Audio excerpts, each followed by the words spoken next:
अपार समर्थन उनको मिल रहा है। और यूँ तो हम लोग जानते हैं कि अगर कोई सीट सबसे पहले निकलेगी तो विक्रम की सीट निकलेगी, लेकिन क्योंकि हम लोग का यहाँ लगाव है, अनिल जी से भी लगाव है, यहाँ के ग्रामीणों से लगाव है और बिल्कुल एक परिवार के जैसा लगता है हम लोग को, इसलिए हम सबसे इसी मिलने आए। आप लोग को जानकारी है कि हम लोगों के 2 बार के विधायक थे सिद्धार्थ, जिन्होंने पार्टी को धोखा देके और जन समर्थन यहाँ के लोगों ने दिया था कांग्रेस पार्टी और महागठबंधन के नाम पे, उसको छुड़ा भोग कर वो चले गए भाजपा के पक्ष में। यहाँ कोई वैसा फाइट है नहीं। भाजपा को पिछले बार 14,000 वोट आया था, अब उनको भी वही 14-15,000 वोट आएगा। और महागठबंधन को वोट पिछले बार था 85,000 के आसपास, और अनिल जी निर्दलीय लड़े थे तो उन्हें आया था 53,000। तो दोनों वोटों का अगर आप जोड़ दीजिए तो यहाँ मामला 1.5 लाख पर पहुँच रहा है। तो शायद सबसे ज़्यादा मार्जिन से अगर कहीं महागठबंधन जीतेगा वो विक्रम में जीत होगी। और जहाँ तक कैंडिडेट का सवाल है, ये जग जाहिर और यहाँ का बच्चा विक्रम के लोग जानते हैं। अनिल जी एक ऐसे जनसेवक हैं कि जिन्होंने शायद अपने पर्सनल जीवन में कोई काम ही ना किया हो, अगर पूरा उन्होंने अपना जीवन जो है सो विक्रम के लोगों के प्रति समर्पित किया है। सुबह 6-7 बजे उठ जाना और रात के 3 बजे 4 बजे तक अस्पतालों में यहाँ के लोगों का इलाज कराना, किसी का टिकट कंफर्म कराना, घर अपने जाते नहीं हैं, अगर जहाँ रात हो गई वहीं किसी घर सो गए, वहीं सुबह उठ के वहाँ से निकल गए। तो विरोधी लगाते हैं कि 10 साल विधायक रहे यहाँ से, ये कोई काम नहीं किए विकास में। अगर ऐसा होता तो उनको निर्दलीय में 53,000 वोट कैसे यहाँ का लोग देते, और भाजपा कैसे पिछले बार रह गई मात्र 14,000 वोट पर। अगर ऐसा होता तो वो फिगर तो कुछ और कहता है। और इन्हें जो टिकट मिला है कांग्रेस पार्टी की तरफ से, वो यहाँ का जन समर्थन देख के, यहाँ की जो लोगों की जो आवाज़ थी उस पर मिला है।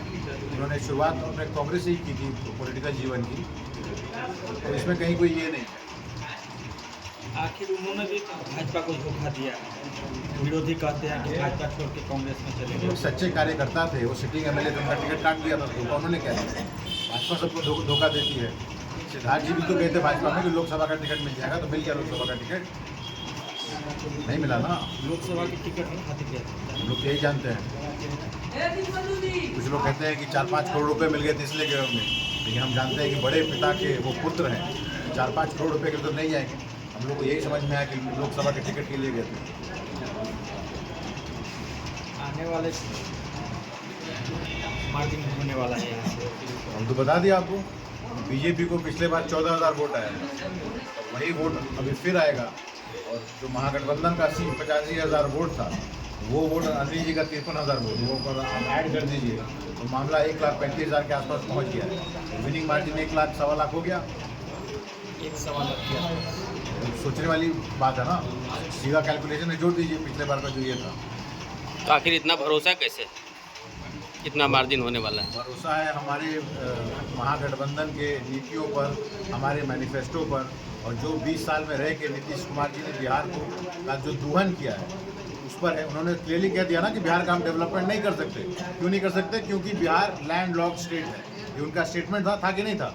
तो अगर ऐसा होता तो पंजाब और हरियाणा डेवलप्ड राज्यों में नहीं होते, वो भी लैंड लॉक्ड है, यानी कि समंदर नहीं है अगल बगल। यूरोप में कंट्री है जर्मनी, वो भी लैंड लॉक्ड है, तो क्यों देश की नंबर 1 तीसरी अर्थव्यवस्था है? ये तो फालतू बात है ना। आज 20 साल हो गया इनके शासन का। आप सब मीडिया के कर्मी लोग हैं, क्या आप लोग इस स्थिति में है कि अपना कैमरा जाए कहीं दिखाए और बड़ी फैक्ट्री आपको दिख जाए, बिहार के लोगों को दिखा सके? एक सुई की फैक्ट्री बनी बिहार में। पलायन सबसे बड़ा समस्या अभी आप लोग देख रहे हैं। छठ पूजा में कैसे ट्रेनों में लोग बाथरूम में लद के आए, बस से लोग लद के आए, कुछ नहीं मिला तो गाड़ी में, एक गाड़ी में 10-10, 12-12 आदमी आया। सरकार ने उसमें भी झूठ बोला कि हम 12,000 नई स्पेशल ट्रेन चलवाएंगे, जबकि चला मात्र 1,500। हमारे पिताजी ने, कांग्रेस पार्टी ने दिल्ली में प्रेस कॉन्फ्रेंस किया, वो सारा वीडियो दिखाया कि किस स्थिति में बिहार का आदमी आया है। तो जो ट्रेन के बाथरूम में 25-25 आदमी लोड हो गया, वो वोट देगा नीतीश कुमार को? महागठबंधन के मुख्यमंत्री तेजस्वी हैं। बिल्कुल है।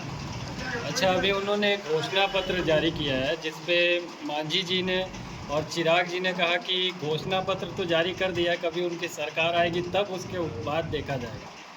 उस पर क्या करें? किसके घोषणा पत्र पे? महागठबंधन के? हाँ, महागठबंधन। नहीं, इसमें देखिए क्लियर है ना, हम लोग नौकरी की बात कर रहे हैं।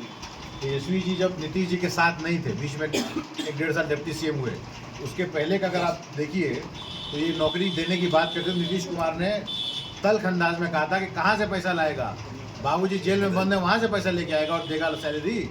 लेकिन जब साथ में आए आरजेडी कांग्रेस और जेडीयू साथ में आई, तेजस्वी जी डिप्टी सीएम बने, तो 5 लाख नौकरी उन्होंने देने का काम किया कि नहीं किया? और वही है जो युवाओं में एक जोश का माहौल क्रिएट कर रहा है तेजस्वी जी के प्रति। उन्होंने जो काम करके दिखा दिया। अब भले नीतीश कुमार जी उसका क्रेडिट लें, लेकिन ये तो पब्लिक डोमेन में है ना कि नौकरी की बात तेजस्वी जी करते थे, नीतीश जी नहीं। और उस सरकार में रह के प्रेशर करके उन्होंने नौकरी दिलवाने का काम किया। और अभी भी हमारे मैनिफेस्टो में ये सब चीज़ें हैं कि भूमिहीन लोगों को 2 से 3 डेसिमल ज़मीन देने की, जिसके घर परिवार में एक भी सरकारी नौकरी नहीं है, एक घर में कम से कम एक सरकारी नौकरी या कोई भी नौकरी देने का हम लोग काम करने का प्रयास करेंगे। और 20 साल बीत गया ना, तो एलिगेशन हमारे ऊपर कोई कैसे लगा सकता है?